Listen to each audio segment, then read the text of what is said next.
বিএনপির নেতা রোহান তোমারে তোমার কথা বিএনপি।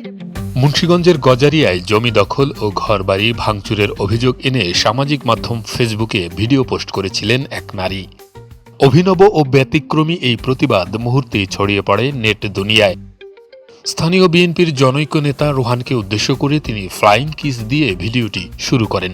এরপর তার জমি ও ঘরবাড়ি দখল নিয়ে সমালোচনা করেন। যখন বিএনপির ভোট দিতে বলছে বাবি বাবি লিটন ভাইয়ের বউ বাবি, আর এখন আমরা বাবা খাই, আর তোমার ক্ষমতা দিয়া দিছে এই লুটপাট করে টাকা পয়সা সব চুরি করার জন্য, এর জন্য বিএনপির ভোট দিছি না।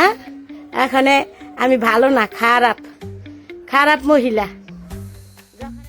অনেকেই ওই নারীর সাহসিকতার প্রশংসা করেন ও অভিযুক্ত বিএনপি নেতার সমালোচনা করেন। তোমাকে উম্মা তোমার মা রয়েছে 3 বিয়া। কিন্তু একদিনের ব্যবধানে ঘটনা মোড় নেয় অন্যদিকে। আমি যে একটা ঘর দিয়ে খামু, আমার ঘরের ভিতরে সব লুটপাট সব কইরা নিচে গেছে।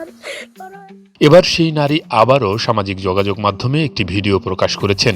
সেখানে তিনি দাবি করছেন ফ্লাইং কিস দেওয়ার ওই ভিডিওর জেরে অভিযুক্ত বিএনপি নেতা তাকে হুমকি দিচ্ছেন। আমার এই ভিডিও ভাইরাল হয় না, আমার আরো প্রাণনাশের হুমকি হয়েছে স্যার। আমার হাসান জাহাঙ্গীর ভাই আমার 20,000 টাকা অনুদান দিয়ে গেছে।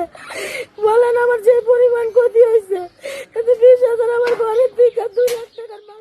খোঁজ নিয়ে জানা গেছে জমি নিয়ে বিরোধের জেরে ওই নারী ও প্রতিপক্ষের সাথে বেশ কিছুদিন ধরেই বিরোধ চলছে। এর জেরে একাধিকবার উভয় পক্ষ হামলা ও ভাঙচুরের মতো বিরোধে জড়িয়েছে, যা এখন সামাজিক যোগাযোগ মাধ্যমেও ছড়িয়ে পড়েছে। দেখেছেন আমার আপনার দলের ভিতরে আমার কোনো কি নাই, আমি আপনার দলেরই লোক। আর আমাকে এমপি স্যারের দৃষ্টি আকর্ষণ করছি, মাননীয় সংসদ সদস্য স্যার, আপনি ভালো মানুষ, 5 ওয়াক্ত নামাজ পড়েন, আমি আপনাকে ভোট দিছি, আপনার ভোটার। আমাকে আজকে বাড়িতে আইসা সবাই আপনার দলের লোক আমাকে সহযোগিতা করছে। হাসান জাহাঙ্গীর ভাই আমাকে 20,000 টাকা অনুদান দিছে আমার ঘরের জন্য, আমি গরিব দেখে। আর আমার উপরে যে ক্ষতিটা হয়েছে, এখন আমি আমার ক্ষতিটার কোনো বিচার পাই নাই। আমি আপনার কাছে আকুল আবেদন, আপনার কাছে আমি আমার এই বিচার দাবি করছি, আপনার দৃষ্টি আকর্ষণ করছি। মাননীয় প্রধানমন্ত্রী তারেক রহমান, আপনার কর্মী, আপনাকে ভালোবেসে আমি আপনার নেতাকে ভোট দিছি। আমি অনেক গরিব, দেখেন আমার ঘর বাড়িটি কিছু রায় নাই স্যার, আপনি তো সব ভিডিওটি দেখছেন। আমি যে একটা ঘর দিয়ে খামু, আমার ঘরের ভিতরে সব লুটপাট সব করে নিচে গেছে। ওরা এখনো মারতে লেগে আসে, নেতাদের সামনেও মারতে আসে স্যার। এই দেশে আমি একজন